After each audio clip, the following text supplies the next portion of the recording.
Hey, welcome back to the Tony Kinnett cast here on the Daily Signal, now nationally syndicated first on 93 WIBC. The state superintendent of Oklahoma has come under recent fire because he had the gall to suggest that there should be a little bit of Bible, at least in how some aspects of understanding historical curriculum in the state work. And given that some Republicans are also very upset with him, possible an impeachment inquiry, we brought him on to talk a little bit about this, maybe get a few answers to some questions, and lay some of these conspiratorial matters to rest once and for all. Superintendent Walters, thanks for joining us. Hey, sure appreciate you having me on. So let's dig right in. Not beat around the bush. What on God's green earth does this whole Bible controversy come from? What did you actually ask Oklahoma public schools to start doing? Yeah, what we saw here in Oklahoma is I heard it all over the state, which was, what is going on with our kids not understanding American history, not understanding our rights come from God, not understanding these lessons from Thomas Jefferson, Martin Luther King Jr., other presidents throughout our history. You can look at Abraham Lincoln. You can look at even JFK, FDR. I mean, the full litany, mentioning God, mentioning religion, but yet in our schools we've seen this concept stripped out that there was any kind of role the Bible or Christianity played in American history. So as we began to do a deep dive, guess what? We saw that districts literally were not teaching that natural rights were the understanding that your rights came from God. We saw that districts were not teaching that Martin Luther King Jr. in his letter from a Birmingham jail was using biblical references like the Apostle Paul to justify him breaking the law to kind of start the civil rights movement there. And so what we said is, listen, it's in state statute already. You are to understand these biblical concepts in American history. Again, this is in its historical context. We're not evangelizing. We're not pushing religion on kids, but what we are doing is teaching our history. And obviously, Christianity and religion played a major role in that. So listen, we're going to require that kids get their full history. We will not allow the left to take the Bible out of our history. Hang on. What you're telling me is that you're suggesting that in history, one of the primary goals is to ask the question, why? Why did Martin Luther King Jr. reach this conclusion? Why did Thomas Jefferson reach this conclusion? Why did the founding fathers, why did those in the 18th century, 19th, 20th century, through the greatest tumultuous times on our planet, why did they come to the conclusions? Why did they make the citations in their letters and their speeches and their addresses that they did? So you're simply suggesting that you can't omit so help me God, or again, as you talked about in the Birmingham letter, that there are certain biblical references that are cited. Maybe it might be interesting to know why. That's all this is? That's all it is. And again, we're not going to let our teachers lie to kids.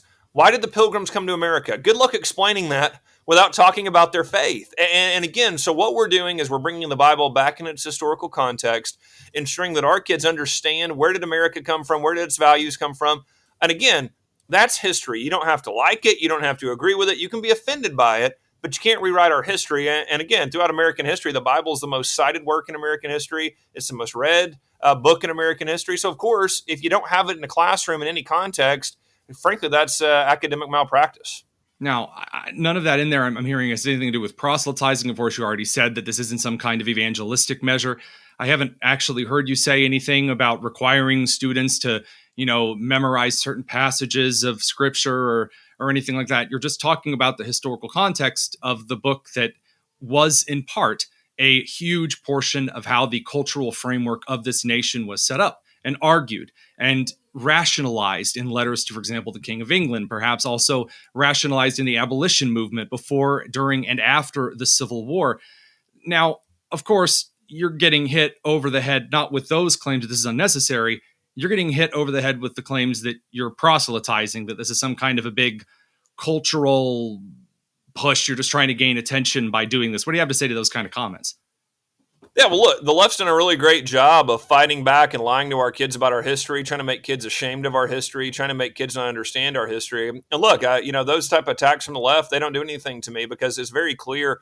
We even gave out guidelines to teachers and said, look, you are not to evangelize. You are not to promote a religion. You are to teach history. Here's the context in which you will teach the Bible to the kids in its historical context. And so listen, this is a very common sense measure. I'll even tell you, the New York Times fact checked me and said I was 100% correct, that until the 1960s, this wouldn't have even been controversial whatsoever because it was a major part of historical curriculum. Because again, that's where I'm not making these claims. The people in history were the ones connecting their actions to their religious beliefs, and it's lying to kids to not include that.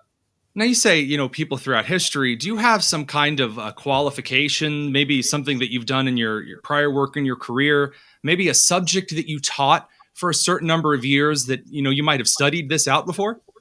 So I was a history teacher for 10 years. That's my background. Whoa! And, What a surprise. you Sorry, know, I couldn't and I hide mean, my. and by the way, it is really funny. You mentioned that, I've been attacked, throughout I ran a campaign, everything else.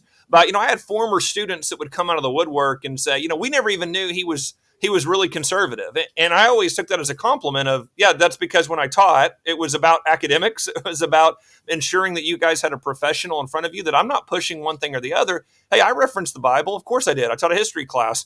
And yet I still had students that came out and said, hey, we didn't know whether he was, what his positions were. And it's like, well, guys, that's how you teach. You teach the Yeah. concept, you teach the subject, you don't push something on the kids. This is something that I reflect on as my time as a science teacher, is that I did not try to force any of my political analysis on my students via what I was teaching. And it was a moment of pride that when my students were referencing what their teachers thought, they had no idea what it was that I was. Although later on, actually, of course, some students have reached out since and expressed a little surprise or whatever the difference, different direction the career has taken. Let's flip it on back to how things are going over in the Oklahoma Department of Education. We're on with Ryan Walters, the state superintendent out there in the great OK state. You're getting a lot of flack because people are suggesting that you're not doing your job. That you're on some kind of a big cultural crusade here. Now, what you just talked about didn't sound like that to me. It just sounded like kind of a revivification of classical historical standards. You're being told that you're not doing your job. And some of these criticisms are coming from, again, as I pointed out, angry columnists. This one just 2 days ago from Representative Andy Fugate over in the Oklahoman, which is a USA Today outlet, says that you're just never doing your job or whatever. What do you do when a guy simply refuses to do his job? So I'm going to ask you straight up. Are you doing your job? Not only am I doing my job, we are seeing tremendous success here in the state of Oklahoma. And listen, liberal Democrats have lied about my administration from day one. Rhino sellouts have lied about my administration from day one. Here's the reality. We are bringing the most conservative agenda to education in the country. We are bringing more of a free market approach to education than any state in the country. We are already seeing record results as we had more than 3 times as many schools come off of our F list last year than ever in state history. Why? Because we are bringing the free market to our schools. We are recruiting teachers in record numbers. We are seeing dramatic improvement in the classroom. And again, look, liberals are mad that, look, I fired 130 bureaucrats. Yeah, I did do that because I want to shrink government while increasing government efficiency and ensuring that our kids are getting the best education possible. And again, the weeping and gnashing of teeth of me firing 130 bureaucrats was something. But again, as I go out around the state of Oklahoma, I'm being thanked by taxpayers every day for thank you for shrinking a bureaucracy. Thank you for bringing in a common sense approach to education. Thank you for pushing back on woke indoctrination. Thank you for bringing universal school choice to the state of Oklahoma. And thank you for bringing in things like merit pay and signing bonuses that actually say we're about outcomes here, not just putting more money in education. And that's what I'm going to continue to do. So let's bring that to some of the results here. A lot of people are suggesting that since there's been talk of dismantling the United States Department of Education at the federal level, there's been a lot of discussion about reducing the size of departments of education, departments of public instruction in other states.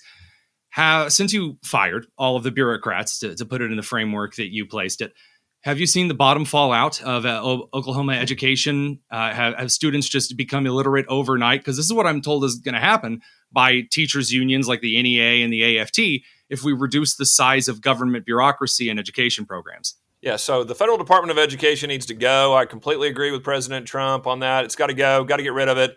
And then states, you've got to continue you should be doing all that you can to empower families with school choice, with knowledge, with understanding of the way the local school's budget works, what their curriculum is. It's about empowering families. It's about creating solutions in the schools and pushing those things forward. It's not about growing bureaucracy, growing government programs. And it's about pushing schools to meet the needs of the consumer, which is the parent, which is the student. And again, that's what we've brought in here with a much lighter footprint of government, which again, every state should follow our lead, which is number one, we should get rid of the Department of Education. But all of that power that the states have in education, get it to the families. Empower families. Everything that we do, and I talk to my staff about this constantly, our job is to empower families. Our job is to make sure that families are tight knit. They understand what's going on in their schools. They're able to work with their kids in their education. That's what we should be doing, and that's what we're going to continue to do. So I'm going to ask you again, maybe more simply. I know I kind of editorialized after I asked the first question, but I really need you to answer this very clearly. Since you reduced the size of the Oklahoma Department of Education, have you seen education performance in the state decrease? No, everything's gotten better.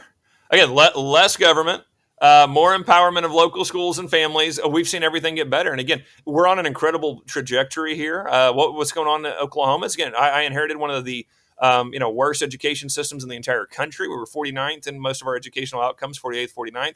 And what you're going to see is continuing to lean in on the free market, continuing to reduce the size of government, continuing to bring common sense back to something where liberals have controlled for decades is going to bring about the results that the people of Oklahoma want.